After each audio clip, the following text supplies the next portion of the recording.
Oh, right then. Hey everyone. Welcome to season 2, I guess, of the University Rocket League podcast. For those of you who aren't aware, my name is Hemi. I am one of the main hosts and producers for the podcast. I'm sorry. I guess it's the first time to start with. That may be okay. But yeah, I haven't been doing a lot of work with this in a while. We have got a very juicy episode for you today, though. Because when we recorded all of this, it was just announced that Society Showdown was happening. At the time, Dragon's Den Invitation was still going on. Unfortunately, that did not carry through, which was unfortunate. And well. So I'm just here to explain to you guys what you might want to expect, or what you might expect from this episode, and a few little updates for some of the things coming up. So first of all, we have 3 interviews actually. Very, very, very kind. I reached out to different casters from different regions, all pertaining mainly to the EURC, which is upcoming this February. Ooh, it's very exciting. Anyways, so we have the first is New Lake of Ireland. An amazing man. I mean, I had so much fun in the interview with him. He's such a character. And I hope he's watching this because, my man, perfect human being. Then from the Dutch side of Rocket League, we had Juicy. Again, another amazing human. And finally, from Germany, we had Crafty. Again, honestly, I may sort of say, I should have said this all at the end, but they're all so very kind to have offered their time for us and to have interviews. And they really opened up to, especially me, who was, a little sort of a pleb who doesn't really watch that much Rocket League, to help understand what is actually going on in these different countries. So it was very, very nice to meet them all and talk to them. So I hope you guys enjoy the interview with them. But after that, we then have the live stream. We did a live stream. I'm not sure how many of you were there. If you're watching this, that was on our new Twitch channel. But we did a live stream. Actually, no, it's not new because I've done the Hemis on it, which hasn't been released yet. That's to look forward to after, but ignore that for this very second. We did a live stream. It was the group stage draw for the Society Showdown. This was before the open qualifiers. At the time, there were 12 confirmed teams. I believe it was 11 UK teams and 1 Irish team, the TUD Apes.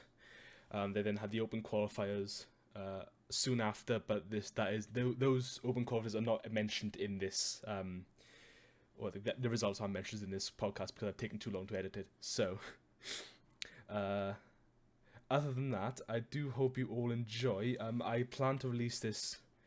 The day I'm recording this is the Saturday, the 6th. So hopefully by the end of today, so that it's ready for tomorrow. Because tomorrow, the 7th, is when myself, Vex, and Tylactor, Steve, will all be on his stream watching Society Showdown happen live. We'll be going through all the different societies and all their different streams, bouncing around, giving commentary, all the good stuff you expect from this podcast host team. So, look forward to that tomorrow. I thought I may as well get it done today, because if I don't do it by today, it's pretty much a useless podcast. So, enjoy. Interviews first, live stream, VOD after. I will have to do another sort of update thing for the live stream because the front part of it was gone. But it doesn't matter at this point. I'll get into the podcast. See you guys.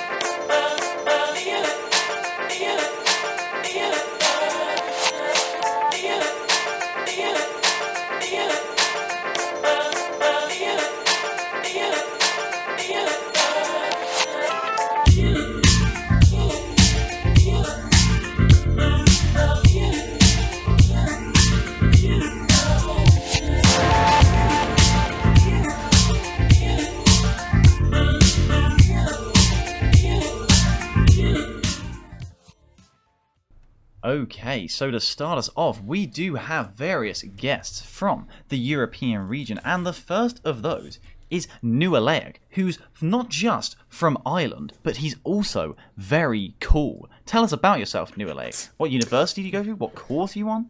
Tell us all about yourself. Can you write your autobiography, please? I think that might be the best introduction I've ever been given for anything. And I have to try and live up to it. Yeah, no, definitely very cool. I'm sure everyone who knows me would definitely agree with that. Hi, I am Nualeak. I am from Ireland. I went to Trinity College Dublin there. I'm now over in Liverpool doing a master's there, so I have slightly betrayed my country, and I feel like a little bit of a fraud talking about this now. No, don't worry. I'm a Welshman living in England doing my degree. Don't worry. It's just as bad. Yeah, so good. They have that black hole. It's the gravity, They suck everyone in from the surrounding countries. We do what we have to get by, man. Do we have to? Exactly, yeah. I'm a little bit unusual, I think, in the esports scene in general. I'm not an engineer or a computer scientist. I did my undergraduate in zoology. Although, cool. look, I'm not going to be working in a zoo anytime soon, unfortunately. It's more just animals, parasites, things like that. It's great fun. Oh, so you can work on Steve then? Exactly, yeah. Nice. Cool. So yeah, I've mostly just been doing casting for the Irish collegiate esports stuff. I've done a fair bit of casting in Rocket League in Ireland in general. The other big amateur organisation over there is ORL Ireland. And they organise a bunch of great events around the place. There's a very high level of Rocket League there as well, which means the events are always high quality. It's a pleasure to work with them. And so yeah, mostly casting. I've done very little organising in the past, and I'm hoping to stay away from that as long as possible because I just don't. I don't have the abilities in that direction. Yeah. I think Sim would definitely have something to say about that one. Keep out of organisms for as long as you can. It's a nightmare. Yeah, so I think we can move on to our first questions. I think we'll start off. Our viewers, they're mostly, the UK guys, the little British boys. So maybe they are unfamiliar with the Irish League. So I think we'll start off with, for those who aren't familiar, can you explain how the Irish League works? What it is, the format, teams, all this sort of stuff. Can you, do a little brief explanation of all? Yeah, absolutely. So ICE, or Irish Collegiate Esports, because cool acronyms are a must in anything esports related. The ICE is the body that basically runs college esports in Ireland at the moment. So the format last season, it's been kicking around for a while, but it's really been ramping up over the last year. So the format that we just finished, the tournament we just finished for Rocket League, was the ICE Winter Circuit, where we had 7 weeks of league play with 16 teams coming from 9 different colleges all across the island of Ireland. We even had some teams from the north playing. And so there was 7 weeks, 2 groups of 8. Everyone played everyone else once. Single round robin. Everyone knows what a single round robin is, right? Yeah. Oh, yeah. Very easy. I hope so. You'd hope so. Listen, if you're watching a podcast about competitive collegiate Rocket League, you've probably figured out what a single round robin is by now. So after that, after our 7 weeks of league play, what we did was we took those groups, 2 groups of 8, and the top 4 from each group made it into a seeded playoffs, which was single elimination. Teams played through it, and we crowned a grand champion at the end of all that. Very cool. So, for those who may be unaware, who did actually end up winning? I think we have the playoff bracket be on the screen right now. We'll see. Fingers crossed. Yeah. It was the TUD8s. TUD are a relatively new college in Dublin. I'll admit to I graduated a year ago. I don't know all the happenings in the university scene in Dublin. I think they're an amalgamation of a couple of other colleges from before. And so the TUD8s. It's pretty cool. I'm pretty sure they're giving out esports scholarships at the moment, so they've picked up a lot of good teams in a lot of different things. We ran 5 tournaments across 5 games last winter, and I think they won like 3 or 4 of them, including the Rocket League one, so pretty strong. And a strong Rocket League team. They were exciting to watch. Damn, fair enough. Yep. I mean, snapping up all the good Irish players, or even some of the British ones who move over to Ireland. It's very interesting. I think it's, as we say, normally the other direction. We shall see what the future holds. I mean, I know, Chichester do esports scholarships, don't they? That's how they got Breezy. Cool. Yeah, so they're just a bit rare at the moment. Interesting stuff going on. Just very rare, but they're on their way. Hopefully. Now we've got to sort of understand how it works. Are there any sort of do you mind giving us sort of a brief overall rendition of how the season went for most teams, and what sort of happened? Yeah, so we had a really exciting season. I think one of the exciting things about this season was we had those 2 groups, 8 teams in each group. We didn't really have a good idea of which was the stronger group until playoffs showed up, as is often the case with a group format when you have 2 groups. we could kind of see there was pretty clear gradation. Like 7 weeks is enough time to kind of separate teams out. You're like, okay, these are the strong teams at the top of the group. These are maybe the weaker teams at the bottom. What was really exciting was like the middle of our groups, and especially like that kind of 4th, 5th place cutoff was competitive in both groups, basically up until the very last week. We still had teams fighting until the very end to actually lock in that place in playoffs. Off the top of my head, I can't remember exactly which games were the important ones in those last weeks, and I know I casted some of them, so I probably should. But how it always is, you cast them and then you wake up the next morning and it was like, what did I cast last night?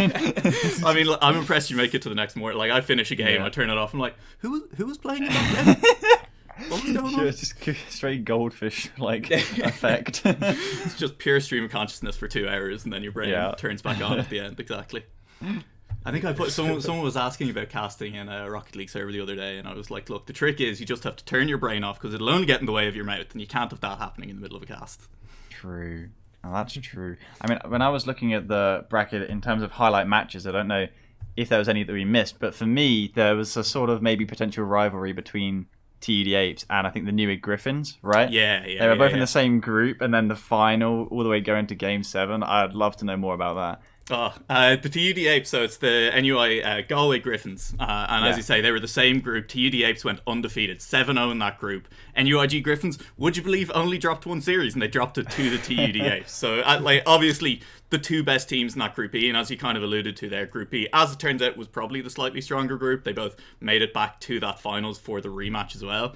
I think all of the players from both of those teams I know all of the players from TUD are returning for the next season. I'd assume all of the NUIG players are as well. And as you say, like, it was close matchups. It was the finals going all the way to Game 7. TUD Apes came back from a 1-3 deficit in that finals as well. You know, the mental game, recovering from that. It was just hype all the way through. NUIG, they have to be looking for revenge next season, I hope. I mean, like, you'd hope they're coming back hungry. There's potentially a rivalry building there. Hopefully we get those games again next season, because, man, it was something else to watch at the time. Obviously, look at the playoff bracket. You know, there's a lot of different games going here. Are there any that sort of have a hidden tale behind the results? I mean, you see Newegg having 2 sweeps before getting to the finals. Were they convincing sweeps? Were they close games? So that was, I think, one of the interesting things coming up to the finals, especially when you look at what the actual results were in those playoffs. I think basically in every single, I think there was maybe 1 game where the lower seeded team won. Like, it was pretty clear it was actually NUIG's semi-final, as you say. They managed to sweep that semi-final. They against the UCD Leviathans. UCD Leviathans had gone 7-0 in series in Group A. So we're the higher seed coming into that, but NUIG Griffins coming through, sweeping them. We're like, okay, Group B are the stronger group. And not only that, NUIG Griffins were on an absolute tear through that entire playoffs. You know, they looked so strong, and there was this team, they've only dropped 1 series now in the entire tournament. It's to the TUD Apes. We've got the rematch set up in the finals. TUD Apes, they've been dropping games, they've been looking maybe a little bit shaky. That was the question coming into our grand finals, was, are the NUIG Griffins coming in now on top? Are they the team that's in form, that's coming in with momentum? Will they be able to take this rematch against TUD Apes? And for the first 4 games, it looked like they had TUD's number. They were all over them. TUD Apes' rotations were kind of falling apart a little bit in defense at times. They were getting caught out on the rotations. They were just not winning balls in the middle of the pitch. And then, I don't know what happened. They turned it on Game 5, Game 6, Game 7. They were still close games, but it just all of a sudden was falling for TUD where it hadn't been in the previous one. And just, it was an insane turnaround, not just to that finals, as you say, it was to the entire playoffs at that point.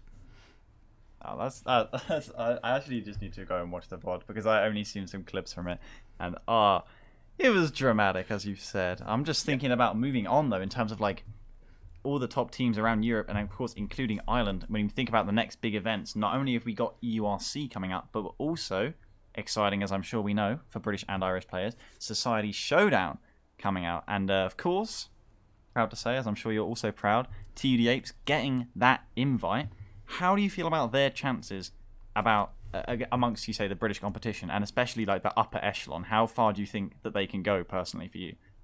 So, you admitted to not knowing a huge amount about the Irish scene. I'm going to have to admit I don't know a huge amount about the UK scene. And I think, this is, as you're kind of saying there, the first time that an Irish team has really made it to a big UK event, right?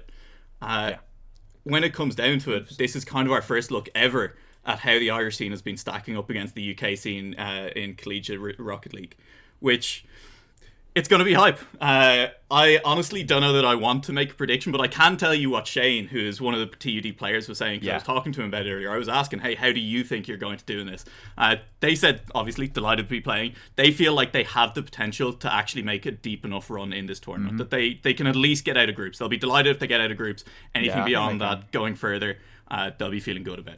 Yeah, it's certainly interesting to see later how they were seeded by the captains of all the teams. I know Shane had the option to seed, and I think he was just like, yeah, I actually don't know, so I'm just going to have to say I don't know where to seed these teams. And that's just fair enough. He's clearly a good guy. But equally, I could definitely see them getting out of groups as well, and it's starting to see how far they can go with regards to that and EURC. I know they played previously in EURC, the Apes did, but I think it was a different roster, and it's not quite as strong as it was now. They didn't do amazing, but they certainly did respectably given their roster. So I don't know. I think maybe we see an upset or two. Fingers crossed, right? I think that is about all we have to ask. Is there anything else you feel we may have missed out on? Anything you'd like to add about the Irish League? Maybe even plug if you need to. Well, the one thing I would like to say about the Irish League is that the one thing not to sleep on a lot of these players coming in is that, I kind of mentioned it earlier, the Irish amateur scene is very strong. Royal Ireland have done a great job of setting up events for these guys in the past.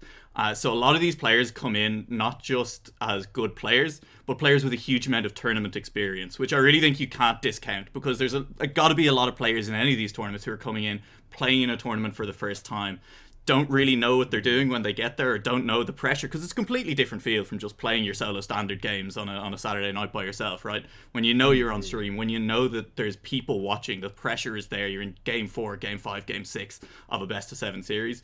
These Irish players are coming in, and a lot of them have been in that situation before, and I think that's potentially going to stand to them in these tournaments.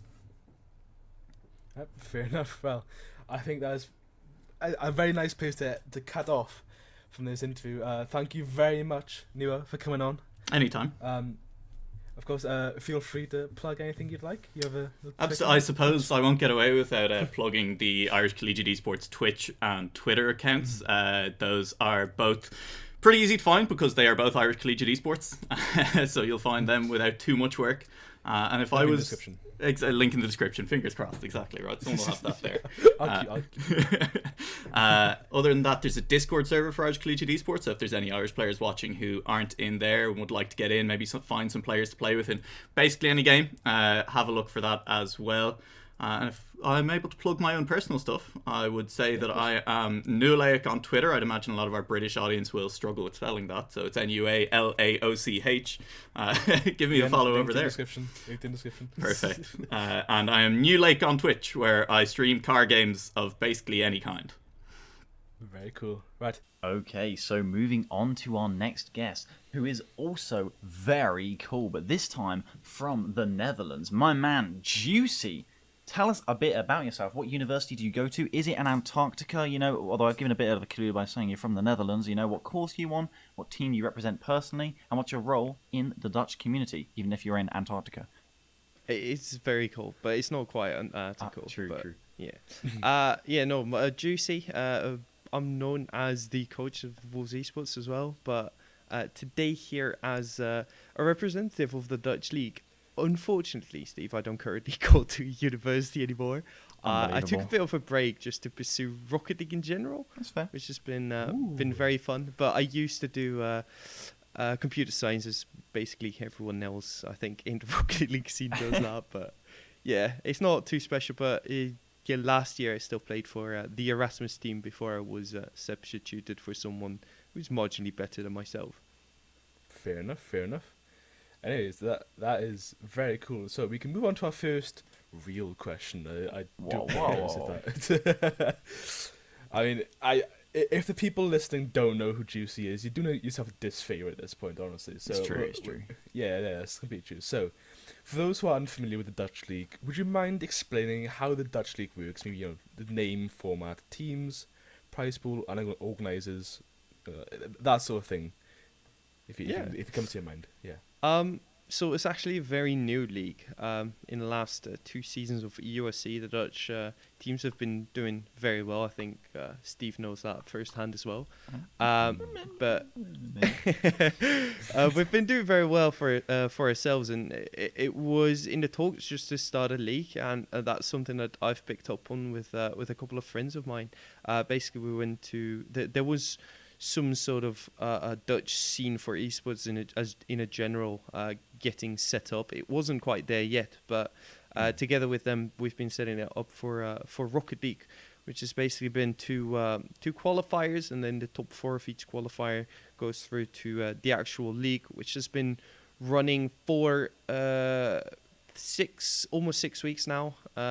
It's going to be the 7th week next week, and then we got 1 more week of playoffs to do. So it's been 8 teams, basically just a double round robin. So you play everyone twice, of which half of the games are on stream, ready to be followed by whoever wants to. I mean, you can watch it if you're English, but I doubt you'd really much enjoy the Dutch commentary of it. But it's interesting. It's interesting. But that's a league as a whole. Oh, please. Our listeners are very, very multi-talented. I'm sure some of them know Dutch. Of course. they'll You know how the UK is. We're all multilingual over here. We're so good at learning other languages. So I don't just know one basic language and one dead language. You know, it's all good. It's literally in the Netherlands, people are starting to get taught like French, starting from like the age of, what is it, 9-ish? It's crazy. That's dedication. I mean, poor you. I mean, having to learn French. Yeah. We don't worry about that. You're unlucky. Of all the languages, why French? Crikey, that's. I don't know. I can say that. English is even younger, so you know. Yeah, come to Welsh. Okay. Yeah. Right. I've been doing. You probably Welsh haven't heard about Welsh, Juicy, but if you look at some of the Egyptian, sort of scriptures, they talked about a language known as Welsh. I know that one town in Wales called like.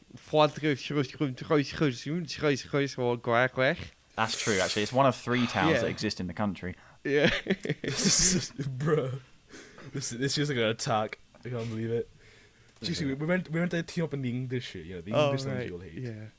Yeah. Fuck you. We've got it tough enough as it is. Yeah. Anyways, that is so. We have obviously. You did say they sort of setting it up fairly. Is that the week's format? But how exactly does the format work? As you said, there was a little sort of like qualifiers going on. Yeah, so the qualifiers was just a double elimination bracket. So then you keep like 4 teams that actually get into the league, and then the league has been running since mid-December-ish, not a bit earlier. But basically, what it is you play. It's just a round robin style. So basically, there's 8 teams. You play against all other 7, and you do that twice. Of which we have 1 game off stream each week and 1 game on stream for each team. So each team is visible on stream at least once, and then there's the same round basically being played off stream as well, which is free for the teams to play whenever they want to. So you get to see some of the actions, but not everything. Otherwise, the league would just take way too long. So that's basically what we've opted for. And then for the actual playoffs, it's actually sort of funny, I guess. We sort of messed up in communications because initially it was the decision to make like a 4-team playoff, but then it's changed to 6 teams because there was some miscommunication. So and then 8, and then 10. Since we've done that, the only logical decision would be just to make an 8-team playoff. So that's probably what we're gonna do. But it's gonna be like a gauntlet style, which I think will be very interesting. I like the gauntlet. Gauntlet's underused. Let's be real, it's entertaining as well. It is so good. Yeah, it is so good. I mean, have there been any? It feels like every match really matters. Yeah. I mean, has there been any like standout matches from the season so far already? There's definitely been a couple of upsets. I feel starting at way back when the league started, there was always going to be one really big team where everyone was looking at, and which was partly esports Team Twente, but also Erasmus. Seen as they had the really good results in summer, but then Wizard left, which was a big part of that team. Callio had been subbing in for that team instead of me, which had definitely been an upgrade. Otherwise, we wouldn't have won in summer. But then Taki got in instead of Wizard, which I mean, it's just been sort of an upgrade. And also, they don't necessarily play every series like they want to win it very badly. That was a problem that happened last time. You know, you were up in quarterfinals against Kit, and you're like, actually, we don't want to take a Dutch team to the semi-final. Let's just lose. I mean, it didn't help that I forgot how to hit balls, but but that's definitely been an upset because they sit around 4th right now, having lost 5 out of the 12 games, which is way more than we were expecting. And then Esports Team Twente kind of rose out of everyone's ashes. It's been a really good team, which is T1 Shot, Force, and Cuxion. Force is such an interesting player. I've watched him in other places as well, but I talked about this on the different broadcasts as well. I was like, the guy has mechanics, but you don't expect him to have mechanics. He kind of looks like a drifting truck. Like it doesn't look like it should work, but it ends up working for some reason. Very interesting. It's really weird. But you've seen Twente during one of the Winter Cups as well. Yeah, we were going to say, because we want to think about, you know, EURC 2021. And of course, EURC 2020, you got 2 Dutch teams into the final 8 playoffs. Very cool. Fair play after, you know, they, you know, took their roids and won 4 games in a row against Lankers and Trent. And then got, you know, dismantled by Berlin Phoenix, like pretty much everyone else. But of course, you know yourself, you know what happened in the quarterfinals. But I'm just thinking about what your expectations going into EURC 2021. Certainly, as you mentioned, you know, Twente looked solid getting a game off Loughborough in the Winter Cups. Of course, it's fair to say they're probably the leading light of like the highest expectations for the Leathers going into EURC. But like in terms of like other competition as well, who do you feel like could maybe, you know, get some solid results in and maybe make a run for them playoffs? Well, it's interesting because last season, I think as a region as well, we expected to be able to do decently, but not necessarily get as good a result as we did with Fair Play. I think Northern Lions as well, right? Yeah, also Northern Lions was doing sick in Dorens Nijmegen. Dorens. Oh, yes. I know. I was talking to Hemi before this as well. I was like, we need to talk about Nijmegen because Tylaxo absolutely loves them. Dude, it's the fact that if they won that game 5 against Hamburg, they literally have 4 of the teams in playoffs would have been Dutch. You'd have the most number of teams out of any time. They've been crazy. I know. They just missed out. But I think nobody expected that much from us. I don't think we even expected it, which makes it tough for 2021 because it's a high bar. But also I feel like it's the same sort of teams. It's none of them are really teams where it's like you're an absolute top favorite. It's all teams where you're like, okay. I mean, potentially. So I think if it works out the same way as it did last season, I think there's definitely some damage in there. Especially Martini's just been really impressing to me because basically I shouldn't say Martini. It's Fair Play Martini. So it's one of the 2 teams from Groningen. They almost had a third team in there as well, which would have let Face play again with Cookie, but they couldn't find a third. But that could have been the third team from Fair Play, which basically was the team that did really well last season. So there could have been 3, but Mojito's Fair Play was the one that I was looking at beforehand. But Martinez has been really getting very solid result and basically being off of the back of Miski. That's fair enough. Correct me if I'm wrong. Were Martini the B team for Groningen? It wasn't said out loud, but you know, it was considered to be sort of the B team. But it's been crazy how good both of them work as a team. I think. Especially Martini has been playing together longer, which is why I don't think individually some of them are as good as the players on Fair Play Mojitos, but they've been getting really good results. And right now they're sort of the favorite going into the last week because they have a sort of easier bracket, and with the gauntlet style, it basically means that the top of the tournament, because we only get 2 EURC spots, which basically means the one who wins the league for now gets a guaranteed spot, and then whoever does really well in the gauntlet gets a second spot. I see. That's just Well, such a that really is- cool format. It's so cool. Yeah, it's just that sounds very exciting to be fair. It's a nice breath of fresh air from the usual group stage, and then double Eliam or single Eliam tournament, and that's it.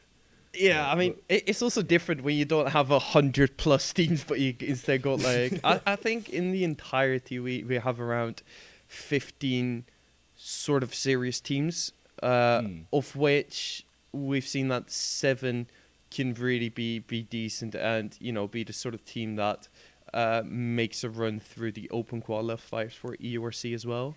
I think past 7 it starts getting a bit worse, which is why Zephyr is on a 12-game loss streak. But I mean, it happens. It happens. I think we all know that sort of feeling. So Yeah. I think the thing for me is that before you're allowed out, and along with any other things you'd like to mention before you go, and of course, shout out to future RLCS champions Wolves, is how many teams are the Netherlands going to get into EURC playoffs, and why is it 0? Nah, you okay. can't be doing that to me, Steve. I won't. Not after. It'll be not at least after one. you lost to Face. Yeah, Come on. exactly. You It'll can't be lose one. to Face. And It'll then be one. cocky. It'll be one. Okay. You lost. I think No, it'll be one. genuinely, I'm gonna say 2. I'm gonna say Okay. we get 2 in the top 8 again. I could see that happening, unless respectable. I must admit, I haven't really kept up with I think it's the Polish region, the one that has like an insane amount of teams. I don't know if they're any good, but they got an insane amount of teams. Yeah. It definitely is interesting. Obviously, the EURC very, very, very exciting. We have to be fair, there are a lot of other countries other than just the usual Germany and the UK. Like Ireland has started to bring up some very good teams as well, and one of their teams is going into the Saturday Showdown, which is a fairly big tournament for us. It's like sort of it went right before URC, and then obviously the Dutch. Even in the EUR Winter Cup, showing their teeth and really sort of pushing through, it would be definitely gonna be an exciting one, to say the least. So then, yeah. a question back at you, Steve. Do you think that the UK is going to win EURC? No. Germany will. Germany again? Yep. But the spread of teams. We always hope for outsides, but let's be real. It's probably going to be Dutch, German, and UK. I'm thinking it's going to be 3 from Germany, but 4 from the UK and 1 from the Netherlands. We're going to get half the teams. We're not going to be terrible.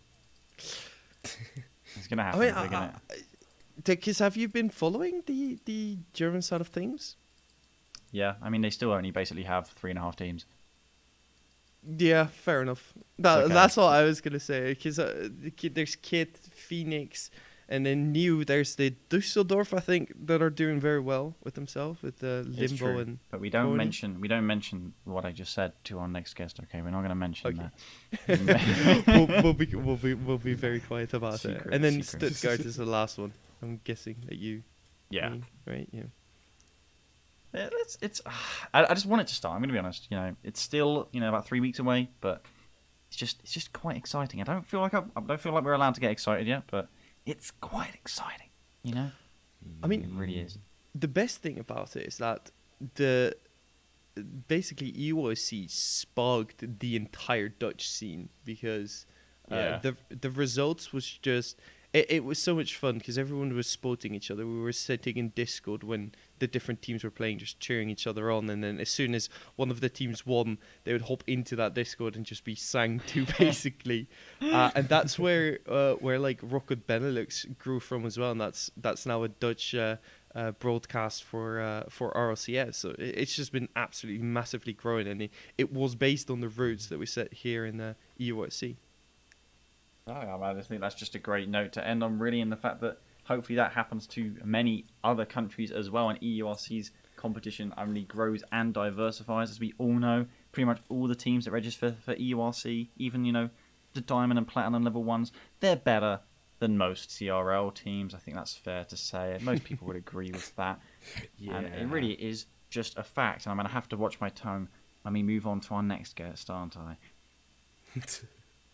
You definitely will. But thank you very much, Juicy, for coming on. It's been an absolute pleasure. We've been throwing you about with different times to record, so I'm very happy. True. Yeah, that's true. So, if you'd like to plug anything, you can either plug your league, streams, yourself, anything you'd like. Go for it. I mean, definitely check out the Dutch stream for the tournaments, which will probably be very tough because the name is Bond voor Studenten Esports. I'll give the link in the description. Yeah, do that because I think that's a tough one. We're gonna try and get it somewhat easier. Hopefully, we'll get NPSE because that's sort of easier to say. But yeah, follow that. Come watch on Monday evenings, which is when the Uni Rocket League happens for the Netherlands. And stay tuned because next week's when it all finishes off, we'll know our first EURC candidate, and then the week after will be full of play. Very, very cool. Right, thank you very much for coming on. We move on to our next guest. And moving on to our third and final guest, of course, leave the best till last. Don't tell the others we said that. But Crafty, coming from Germany, I would ask you to tell us about your university and your course, but I don't want to give you flashbacks or existential crisis. But, tell us more about yourself so that we know whose beautiful voice we're listening to over the next few minutes, who is going to recap us and catch us up on the fantastic thing that is Uniliga here, 2020 heading into 2021. What an introduction. Thanks. It's an honor. It's an honor being here. Yeah, I'm Crafty. Some of you probably know me from EURC already. I am a shoutcaster and also sort of host for Uniliga. Not only for Rocket League, but also for things like Valorant and League of Legends. Nice. But I do mostly Rocket League casting for the Uniliga. And Nitro League, that is. But yeah, we're not here to talk about Nitro League. We're talking about Uniliga. Also, I would just note, do not be flattered by Steve's kind words at the start. He's done the same for everyone. That's not true. Actually, I didn't say this save guy is fake. I didn't say save the best till last to any of them. Crafty. Can I say something real and personal and deep? Go ahead. I like your voice. Do you also like my mustache? I can't see it, but I assume I will. Very nice. I'll have you know that in one of our previous interviews, when talking about predictions for EURC playoffs, Hemi said that Germany basically only has 3.5 teams. No. Oh, no. Okay, Look at him trying to defend himself. This very episode, in the last interview we had, I don't make predictions about teams. I'm fairly neutral. I like everyone. Steve comes in, says to Juicy, right? I'll keep on making says stuff to up. Juicy, I think there'll be 4 UK teams, 3 German teams, and 1 Dutch team, because Germany only have 3.5 teams, and that wasn't me. That wasn't me. You know? I mean, he might have a point, but those teams... Don't give it to him. Germany's fine. It's... okay. 6 teams in Germany. I mean, there's more than 3.5. There's probably 4.5 by now. Yeah.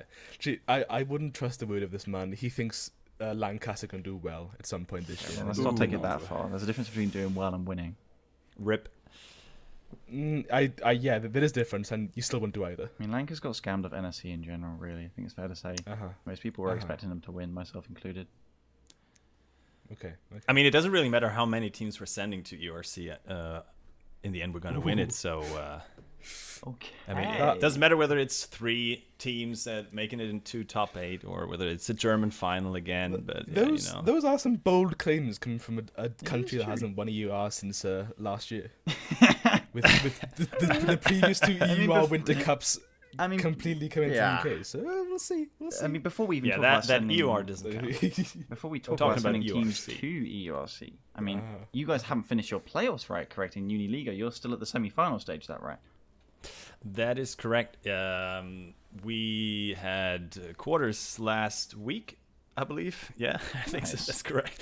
And we just finished relegation tournaments. And we're heading into the final week now with semifinals and finals being on Sunday this week. So that is the 25th of January. Yeah. Okay, cool. Would you mind, for those who may be uninitiated, maybe our UK viewers, obviously you say about the tournaments and how the playoffs are going now, but would you mind explaining the overall structure of the German league for people who may not know? Sure. I mean, obviously, that's the Uniliga does not only consist of a Rocket League, but also of multiple leagues for League of Legends, Hearthstone, Overwatch, stuff like that. Lots of tournaments, lots of leagues, lots of teams playing. But and every league has its own structure and its own system. And the Rocket League, it sounds horrible to say it like that,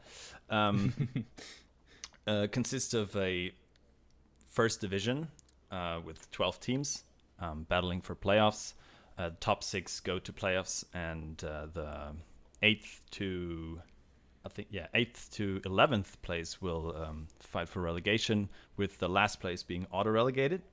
And there is 2 second divisions that will fight for these relegation spots after the regular season. So we do have quite the influx of new teams coming in every season from the lower divisions, and so it keeps it fresh. But I gotta say, like, the top 4 to maybe even top 6 haven't really changed a lot in the last couple of seasons. Yeah, I feel like you've consistently got like the Berlin Phoenix, the Kittel Engine Stuttgart, and now you've obviously got Düsseldorf. Even Hamburg have always stayed up quite high as well. But then again, Basilisks making it to the playoff season. I mean, I feel like they weren't really on the map. True. As of a year ago to sort of today. I mean, has it been nice seeing them new teams sort of rise up, or has it just been like, please, someone beat the top teams, go even further? What's it kind of been like watching for you? Yeah, I mean, it's a second Berlin team that is sort of a regrouped former Berlin team. Yeah.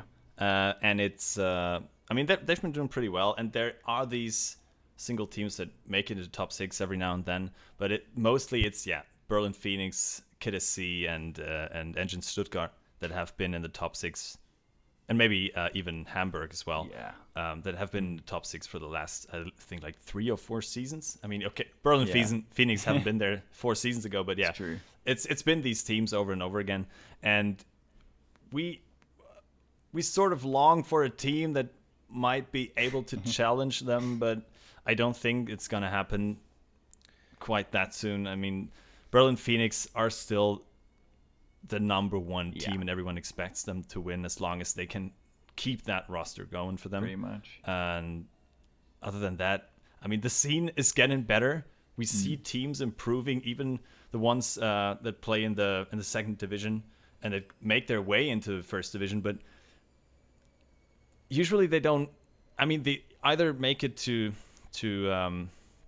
relegation again, or they might just barely stay in the league. But so far, I don't think it's gonna develop in a way where we will see a new team rise up in the next 2 or 3 seasons, I guess. Yeah, I mean, in terms of like looking back on the season that we've had pass us by now, and of course it's not quite finished yet, and I was curious how much you're looking forward to that end of that playoff stage in terms of like, was there any standout matches in particular during the season, or are we looking at that tasty semi-final where, of course, we're expecting Berlin to beat Stuttgart? Maybe, miracles do happen, but that Kit versus Dusseldorf semi-final, surely that's where the Nando's hot sauce is at, given that Game 5 victory in league play for Dusseldorf, right? Absolutely. I mean, that came as a surprise to me, to be honest. I mean, Düsseldorf is that one team that got relegated last season. They have a very potent player in Limbo, and he's sort of formed this team around him. But then they re-entered first division this season and immediately made it to playoffs. And I mean, they came in third after regular season, beating Kiddersi in the last best of 5 they played. Yeah. And that was, as I said, that was a big surprise to a lot of us. And we sort of expect this team to maybe at least be able to challenge Berlin and Karlsruhe in future seasons as well, especially if they can keep that team synergy evolving. And but I don't think they're ready yet to be able to beat them in a playoff format.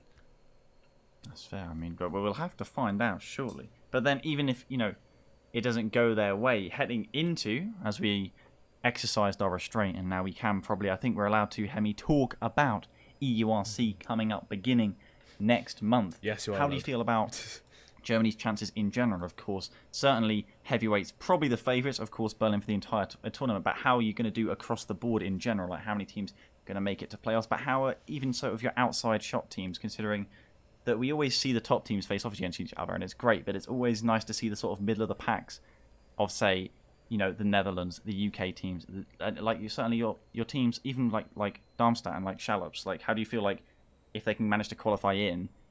What do you feel about their chances as well against the entire competition, considering that you've also got top teams coming out of like Finland and Italy to consider as well? I mean, that's a tough one. I think this year is going to be especially hard for Germany, outside of maybe, Berlin Phoenix, I guess, and maybe Kidde C to some degree, but even they have struggled. I think the teams that didn't make it into playoffs now during this season, I don't think they will be able to enter. I mean, there might be some of them will enter EURC, but none of them will make it into playoffs. Nah, that's true. But as long as they get through the qualifiers, you wanna take up them spots.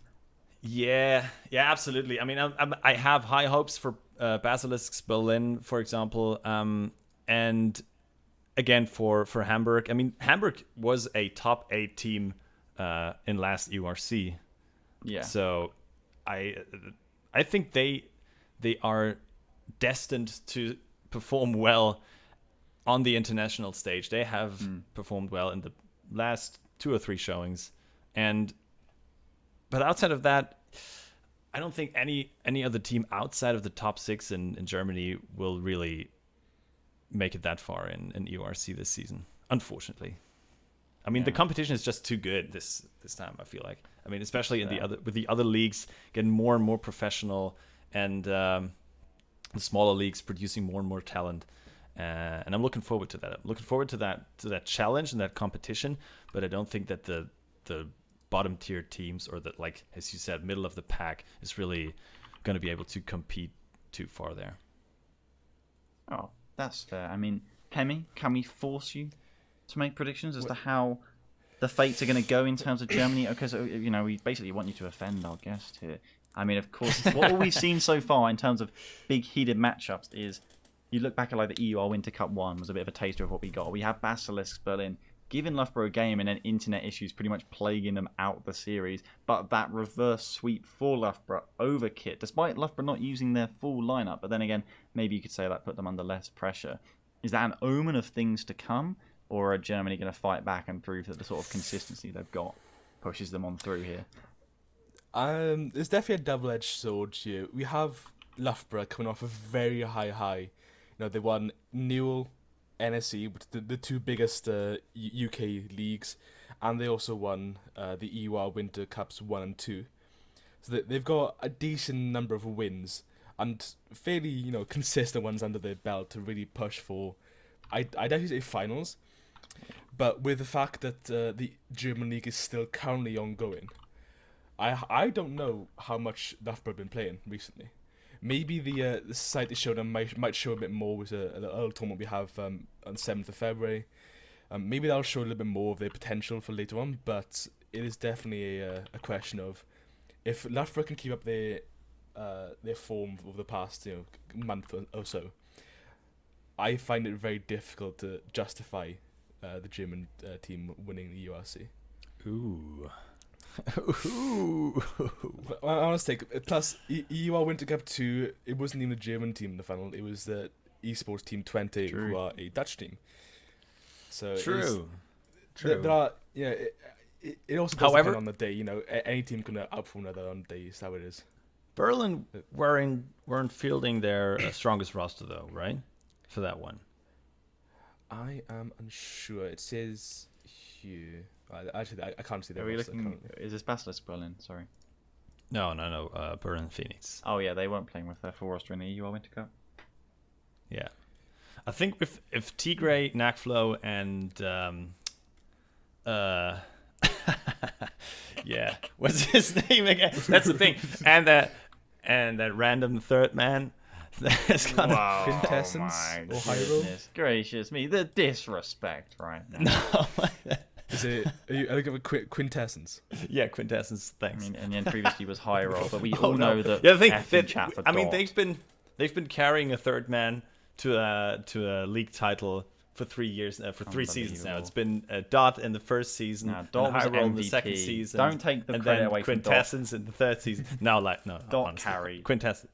No, they're all exceptional players, and they would destroy me in a 1v1 every single time. So I will not talk trash about them. I just have a very bad memory, and it's still high roll in my brain that is connected to Berlin Phoenix. But yes, they have been playing with Quintessence this season, and he's an upgrade to high roll, I'd say, and they've managed to find these third men that are upgrades to the previous They just keep ones. showing up. And still, and they still like they get better every season. And it's ridiculous. I don't know what team is going to be able to challenge them on German soil at least, but internationally, I can see other teams being up there. But if they can field that roster, if they can play to their best, I feel like they're gonna take the cup again.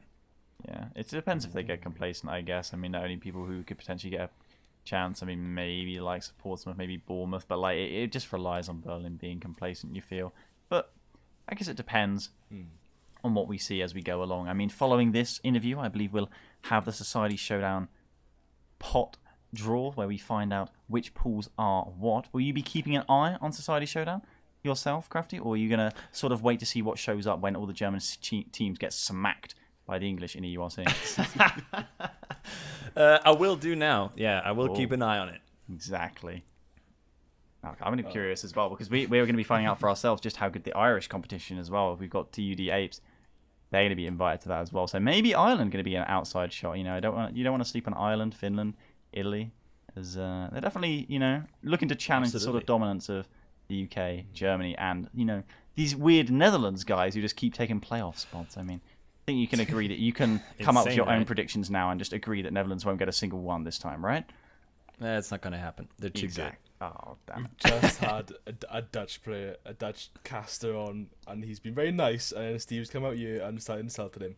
This is not the integrity I set up here, Steve. Okay. Whatever you say, Hemi, man. Stop Whatever you say. insulting our previous guests. You're off the team. All right, I'll leave Discord. You're done. Okay, bye. Anyway, we can end off this interview. Thank you very much, Crafty, for coming. Do you have anything you'd like to plug for free? I mean, of course, follow Uniliga on all channels, all social media channels, and make sure to check out the finals on Sunday, 25th, and be there or be square. We ain't got no squares. We all going to be there. Right? That's how you say it. That's the one. All right, thank you very much for coming on, and we'll just for the listeners, you will be moved on to the group stage draw, which was live. So it'd be interesting. So see ya. Thank you again for having me. Right then, the next part of the podcast will need a bit of context because the recording I was given by our production for the live stream was live streamed not too long ago. I forget the date. It doesn't matter. But that was actually corrupted a little bit. Well, not corrupted. I can't find the start of it. It's not there. So we missed the introduction. Steve's lovely introduction. So I'm going to have to give you one myself. So in the live stream, we began with basically some interviews. We had interviews with players. I believe right this very moment, or at the moment you will be joining into the live stream, we are introducing our guest host, a channel L2, or a channel 2. Who is the organizer for Society Showdown, and he will be explaining to you what Society Showdown is. So, take it away, channel. At Channel 2, tell us exactly what Society Showdown is. Hello, thank you very much for having me. First off, it's always great fun to be on this, and You yes, did ask me on you. I did. I Can't did. say no. You didn't have to say yes. I feel you could have just sort of gone get lost. But to answer your question, Society Showdown is a University Rocket League tournament akin to the Grid. Some of you may have seen it back in October. We invited 6 teams, had 2 qualify through the open qualifiers that we ran. All 8 of them put out a stream, streaming their own perspective like a team would do in RLCS's Grid format. And we had a great time and watched UEA trample on everyone. This time, a few changes. Firstly, we've doubled up the number of teams, which is why we're doing such things as a group stage draw live, because last time there were only 2 groups, and that would have been a bit dull. But this time we've got 4 groups. We'll have 2 open qualifiers to match that, and this time we're allowing Irish teams in. So that will definitely be, I think, a talking point going forward, won't it, guys?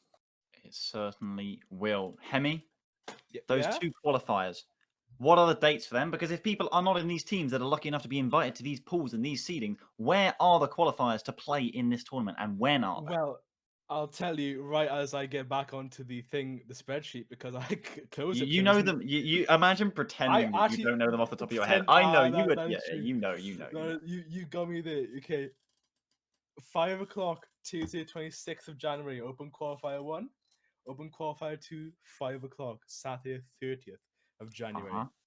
But you know what's so interesting about them is you definitely want to play in the first one as well. I mean, if you don't make it through the first one, obviously you're going to play in the second one as well. Don't deliberately throw in the first one, though, because the person who, or the team who qualifies through the upper bracket of the first qualifier, correct me if I'm wrong, Actional, but they get to pick which of these pools they get to go into. And that's pretty damn exciting. Therefore, the person in the lower bracket of the first qualifier, they get second pick, then upper bracket of the qualifier on the 30th of January, they get third bracket, third pick.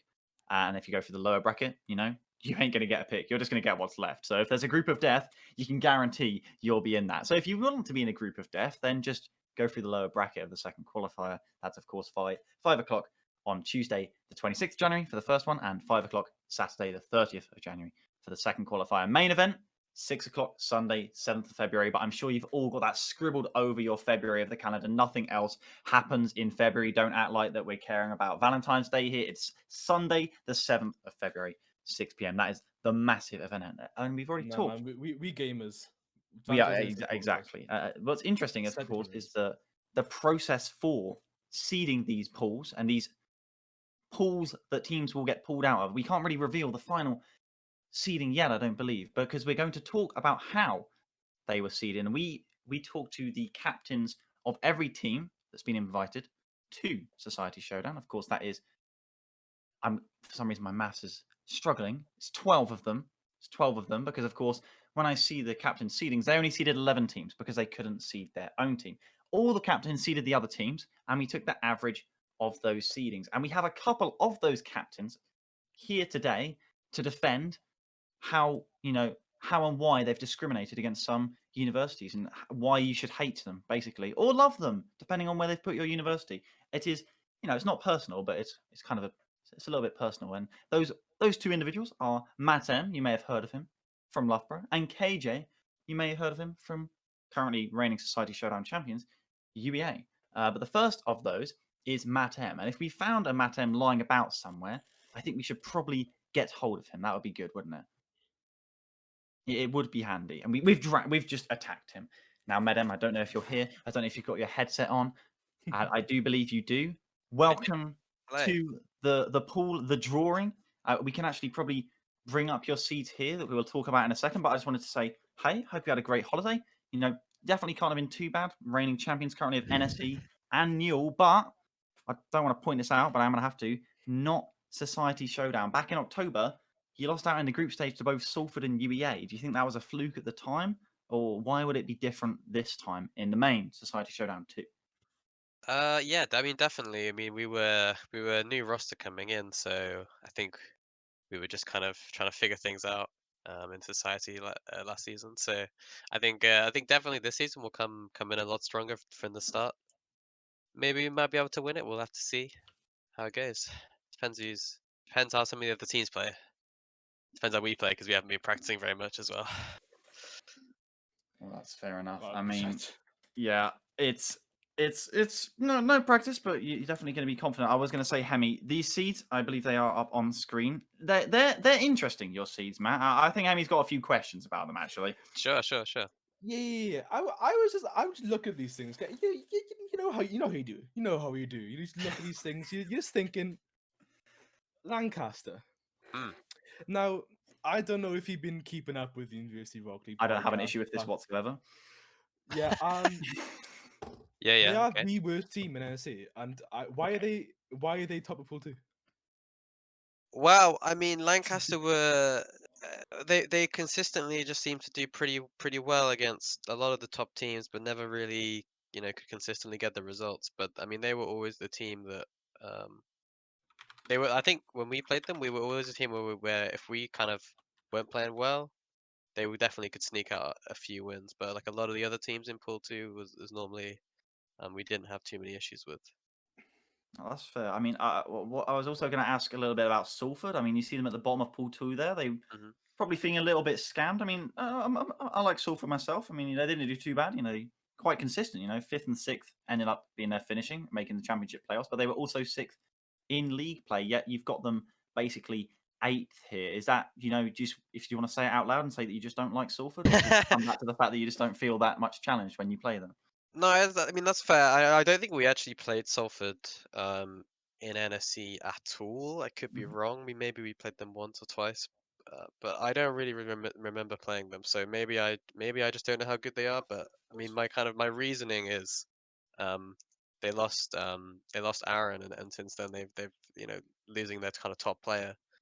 That's a big hit, and I just didn't feel like compared to a lot of the other teams where they have two or three kind of fairly decent players. That's it just seems like a pretty tough to compete with.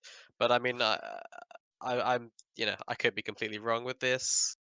Have to see. I think the pool wise they're in the right place, but you can argue positions for sure. Mhm. But I think they're in the right pool for sure.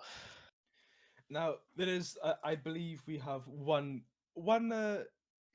British team that maybe there's some debate over, and this is Essex down in Mm, 10th place. Now we sure. know Essex ended up. I believe they were 7th, 8th, or they got 8th, and they lost to Warwick in the Challenger bracket. And you've put them down 10th place. You think Liverpool, Lancaster, Staffordshire, Birmingham, Salford, Lancaster, all of these are going to be a lot better than Essex. That's very interesting. Yeah. So again, we never played Essex, so I don't Mm. know much about their team to be fair.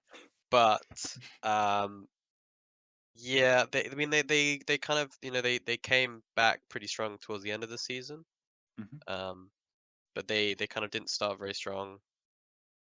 And I mean, just So, in general, I never really heard them get any results against some of the good teams. Whereas teams like Lancaster, they were able to sneak some wins against. I think maybe the Portsmouth, Portsmouth. Did maybe. they maybe Yeah. beat or? It's fair. These are definitely fair reasons. I can respect them. I just the underlying message is that if you want a strong seeding from Matt M, you have to play them. If you don't, tough luck. That's unfortunate. I still think that Essex also were found beating UEA and Salford, but again, some True. evidence we just ignore. And if it weren't for mixed rankings, then this would be boring. And if everyone seeded the same thing, then it would just be boring. Something that nobody pretty much seeded the same for, and were absolutely all over the place, were TU Dublin. I guess you really don't know quite what to expect from them. They currently haven't lost a series in Ireland. Of course, they went unbeaten in their league play, and then they won the grand finals in Game 7. So they got this invite. I assume you don't really know how to feel about them, but would you want them in your pool, or would you want to avoid them because you don't really know, a bit of an unknown factor, really? I have absolutely no idea about them. They could be the best team. They could be the worst team. I have no idea. I've never Yeah. seen them play. So I think it'll be if I think I don't know basically. I think they'll do all right. It depends how good they are. I'll hop in here for you, Matt, just quickly to reassure you that you were far from the only captain unsure about what to do with Dublin. Yeah. Obviously, I can't reveal how everyone else is ranked. You very kindly agreed to share yours, but what I can say without compromising anything is that Dublin were easily the sort of most varied team as to where they came up a lot of people like you just sort of put them, near the bottom, sort of weren't sure what to make of them, like you say, and I will point out, you did say in your message, you put Dublin last, but you said, I'm really not sure what to make of these guys. They could be top for all I know. And some teams did genuinely put Dublin in as high as third in their seeding. So it is very much, like you say, just sort of a bit of a strange one to try and expect, because it's so unusual to see them matched up against British teams. Yeah, absolutely. I mean, it'd be interesting to see, if they can come out and defy all the expectations. That would be good to see. But yeah, no, it's totally unknown, and I'd love to play them. It would be fun. Speaking of expectations and liking to play some players, is there anyone of these 11 teams you see in front of you, maybe you're not seeing them, maybe you just know who they are, who you would or wouldn't like to come up against? Ooh. Well, I mean, being defending champion, I feel like you got to take a bit of a fighting approach and say, we'll take on anyone, we'll beat them easy. But yeah, Technically, UEA are defending champions of Society Showdown, and you've definitely struggled against UEA recently. To be fair, you did That's lose true. them in last week of league play, but then you may have beaten them a few times in a row. I can't remember if it was 3 or 4, probably even 5 at this rate. I've lost The count old at this point. NSC and Lost EUR. count. Okay. Yeah, no, UEA, they're obviously very good, and especially in scrims, they play very well. I think in tournaments, they kind of drop off a little bit in the finals, especially, I think we found. But if they come up playing well, of course, they're always a scary team. I think, if we're playing well, we still should beat them. But if they put the pressure on, you never know. Also, teams like Kiel, they can play very well, but I find them very inconsistent. Portsmouth as well, very very consistent at punishing when you make mistakes. But they kind of struggle with kind of the kind of skill range between their first two and their third, so they're always kind of at a disadvantage. But I find them one of the teams that consistently play well. But everyone else, I think we've had pretty consistent, strong results against, so we would feel pretty confident. Apart from those we haven't played, of course. Like Who, Dublin, yeah. who we And don't know. everyone you So haven't seeded very high, which that's fair enough. I mean, thank you very much for coming on and talking about your seeds. Next up, we've got KJ to defend his seeds. Is there anything you wanted to say to him other than the fact you just mentioned that you lost count how many times you've beaten him? sorry, you put me on the spot here. No, Yeah. no. No, just good vibes. We love KJ. We love the UEA guys. Wish them all the best in Society Showdown. Hope to see them in the final again. Okay, awesome. Well, thank you very much, man. We will kindly see the bouncer to get him kicked out, and eventually, when we get a chance, we'll drag in KJ. It was interesting what we were talking about TUD doubling and not really knowing where to put them, and because, like we were saying, they were unbeaten in their league play. I'm just double checking here. They were 7-0 in their Group B. Interestingly, the finalist of the playoffs also came out of Group B. 6-1 was Newark Griffins, who we're hoping they'll play the qualifier, and who knows, they might even make it all the way in. And of course, they lost to TUD Apes in the grand finals in Game 7 in a very back and forth series. It was all over the place. It was crazy, but the TUD Apes are the beneficiaries, and they are here today, and maybe that would be a good point to open up with. I mean, KJ, welcome. You are here representing UEA, reigning champions of Society Showdown. Just curious, have you any idea where you were thinking or putting TUD Apes? Because if I look at your seedings, you've got them right about in the middle of the pack. Have you been watching their games? How do you feel about them? I watched some of them, but as a team that I haven't played against, it's quite hard to gauge. So I kind of threw them in the middle because they look good, but I haven't seen them against UK opposition enough, really. That's fair enough. That's fair enough. I mean, I think we can pull up your seats, which would be awesome. Yeah, it is. Okay, I was looking at your seats, and I mean, I'm pretty sure if we compared any of the captains to Matt M, they'd look a lot more normal. I have to say, I'm quite agreeable with your power rankings, actually, KJ. I think these were certainly a lot more sane than Matt's were. Hopefully, you didn't judge them based off whether you've actually played against them, or did you really? I mean, what's interesting for me is that you've got staffs with quite a strong seed there. I don't know if you wanted to talk about that. I feel like they were very unexpected in their season when there was a time we know they were first in NSE league play, but they ended up finishing down in, I believe, 11th, if I double check. So do you just have a sort of fetish for staffs? Is that a thing? I'm just a bit of a Skiz simp, to be honest. I Okay, really like fair. watching them play. Like they're a pop-off team, and I saw them got a lot of surprise results. And like it reminds me of us. Like we were like 26 fish when I started playing for them, and now we're a Nats team. And I want to see that with more teams like staffs. It's really nice to see people just bubble up and improve because it's really possible in a league like this, Hmm. especially with the lockdown grinds. True. Well, looking at Pool 3, there is one team in particular I really agree with your seeding. I think they maybe should be one lower, but Are you gonna stop, man? You're mean. well, the thing is, Steve, you're here, and I know it gets to you, so I have to Fine, bash Lancaster. Okay. Plus, they have films.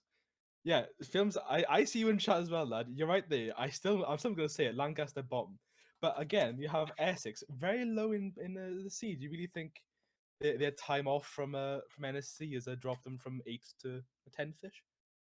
Well, I know I think they don't take it too seriously anymore. Like I think Switch doesn't play the game too much, and there's a lot of people grinding now, especially with like what's going on. I think if you're not playing the game a lot, then you could slump. Like anyone could slump if you're not grinding at this point.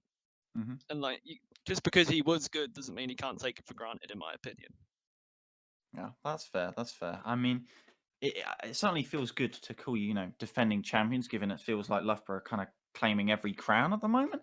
On that Loughborough note, as we did just have Matt M here, I mean, the last time you beat Loughborough, the only 2 wins I can remember is last week of NSC League play. But before that, I think it was all the way back in the group stage of Society Showdown 1 in October. Do you think that too much has changed since then? Or do you think, this is your home turf, Society Showdown, and you've got big expectation sort of things? Or is it just going to be, you're going to stroll in and try and pretend you're a dark horse again and rise Well, to the finals?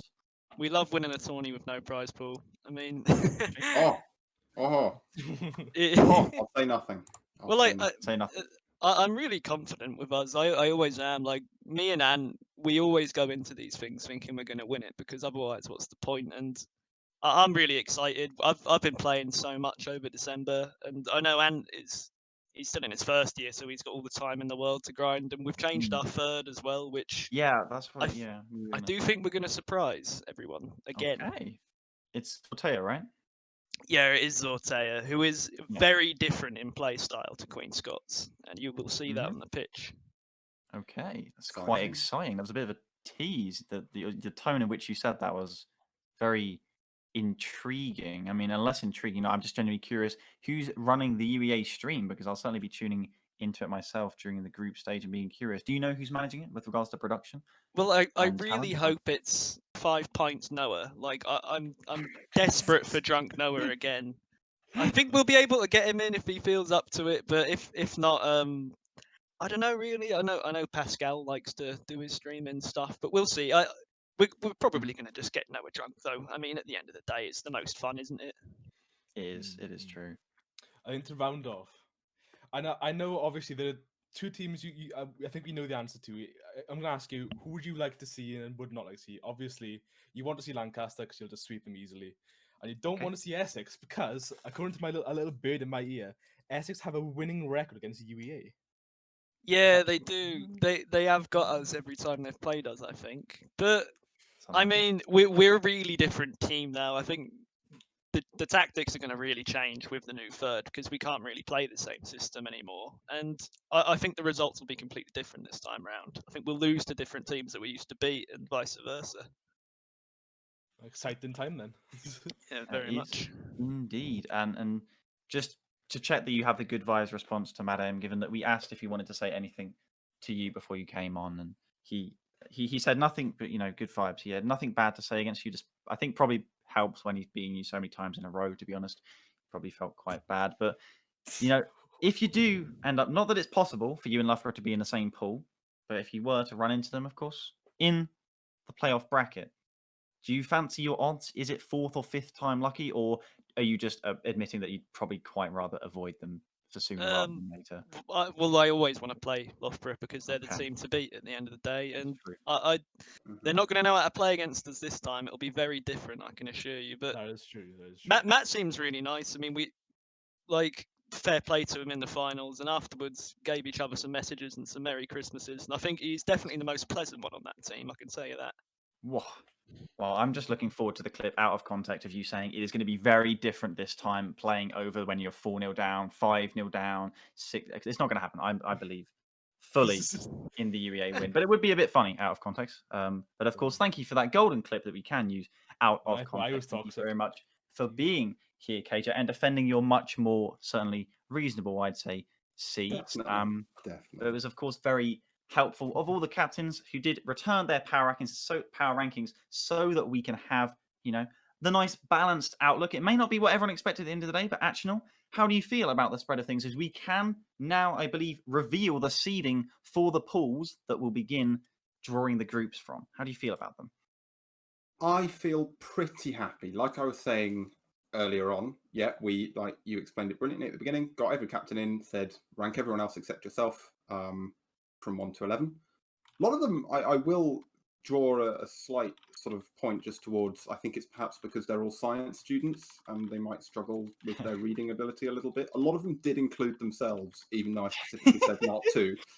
But I've removed that. Obviously, we can't have them ranking themselves because that's just a bit pointless. So they only ranked 11 teams. The averages you can now see on your screen. Yeah. Mm-hmm. So now we have all 12 teams, obviously.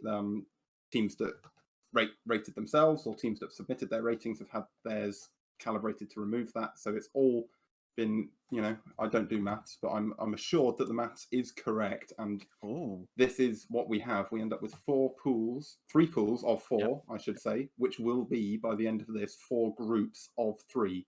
The idea is we go through, draw 1 team from each pool to make a group, and then the open qualifier team makes the 4th team in every group going through. So yes, I see Perfect. a few questions coming in from the chat as well. So there are a few talking points here, I think. Yeah. Dublin, again, perhaps the main one. Like I said, huge variance in where they were sort of placed by people. We had some teams put them as high as 3rd, some as 5th. Quite a lot of them, not knowing what to make of Dublin, did put them down at the bottom. So that does mean that they, unfortunately, will end up in Pool 3. But I'd be curious to think, hear from you guys as well. What do you think about this? Is it sort of what you'd expect once you average everything out? Are there any that are standing out to you as overly surprising? Lancaster Pool 2, baby. Hemi, that's all I have to say. You can take it from there. I mean, they definitely should be lower. That's what I think. Seeing it, although we've got that new Liverpool roster, I don't know if they're as proven as Essex have been, especially when towards the end of the NSC season they really started picking up the pace. And I believe it was their first few weeks that really sort of cost them the most. It was definitely wasn't their last few weeks that were the issues. So I don't know, honestly. This looks fine. We'll see what happens. Yeah. I feel like it's just, like the Champions League draw, there's always some teams that are just randomly like in like a Pool 1 or a Pool 2. I feel like Lancaster is like the Porto. They're in Pool 2. No one's quite sure why, but it's happened and it's completely fine. At the end of the day, what matters is what pool you're in. The seeding within it is just how things have ended up. So Pool 1, of course, the top seeds, Loughborough, UEA, Kiel, and Portsmouth, they cannot be in the same group for Society Showdown. There'll be one of them in each group, likewise one from each pool, as Achno explained beautifully, of course. Pool 2, Warwick, Salford, Liverpool, and Lancaster. Of course, Liverpool with that unknown factor with Wambo John back. People seem to be seeding them reasonably high, which I think is fair enough. Just depends how soon they start losing and how soon Wambo John might rage quit. Depends how things go. But I agree that team's certainly high potential. Port Essex in Pool 3, they're there for the potential group of death. But, maybe Dublin could provide the group of death that, we don't even know about. And poor Staffs and Birmingham finding themselves there also in Pool 3, despite Staffs being a team that, not like many here, had been on top of NSC League play at one point. Strange to say that. Yeah, for me, when you look at that as an ordered list, like you say, it goes 1 to 4 down the pool 1, 5 to 9, 5 to 8, and then 9 to 12. Staffs, I feel, are the team that you could say perhaps are a little hard done by to end up in 11th. Yeah.